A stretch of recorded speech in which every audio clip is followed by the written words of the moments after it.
নমস্কার, আপনাদের সকলকে স্বাগত শ্যামলিস কিচেনে।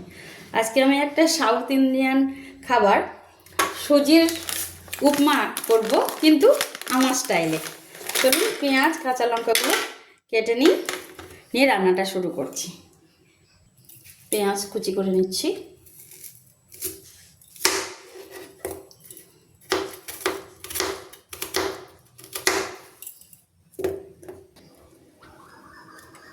এবার আমি কাঁচা লঙ্কাটা কুচিয়ে নিচ্ছি। কাঁচা লঙ্কা আর পেঁয়াজটা আমার কোচানো হয়ে গেছে। চলুন রান্নাটা শুরু করা যাক। কড়াই গরম হয়ে গেছে, আমি দিয়ে দিচ্ছি সাদা তেল। যদিও সাউথ ইন্ডিয়ানরা নারকেল তেল যেটা রান্না করে, আমি সাদা তেল দিয়েই করছি। দিয়ে দিচ্ছি শুকনো লঙ্কা,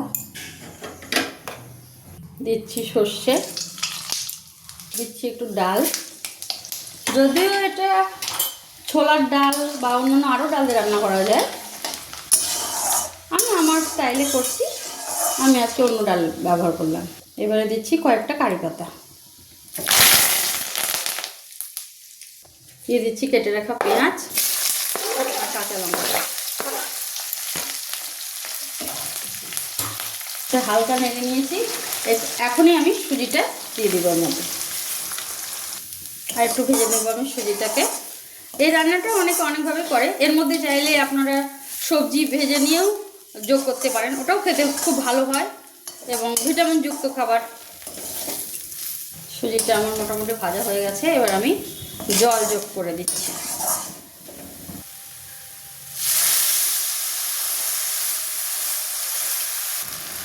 এই সুজির উপমাটা আমার ছেলের খুব পছন্দ, মাঝে মাঝে বাড়িতে আমাকে করতে বলে।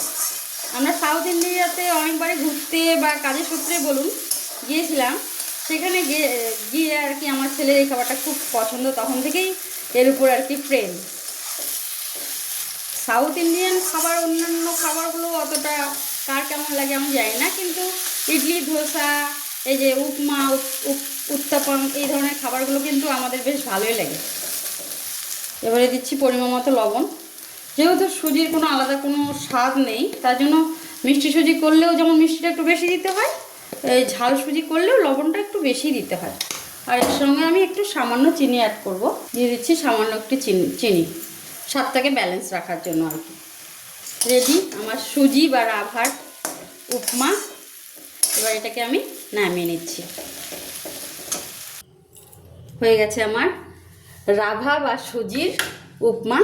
এ দেখুন, এটা ঝটপট রান্নাটা হয়েও যায়, আবার টিফিনের জন্য বা ব্রেকফাস্টের জন্য খুব ভালো খাবার।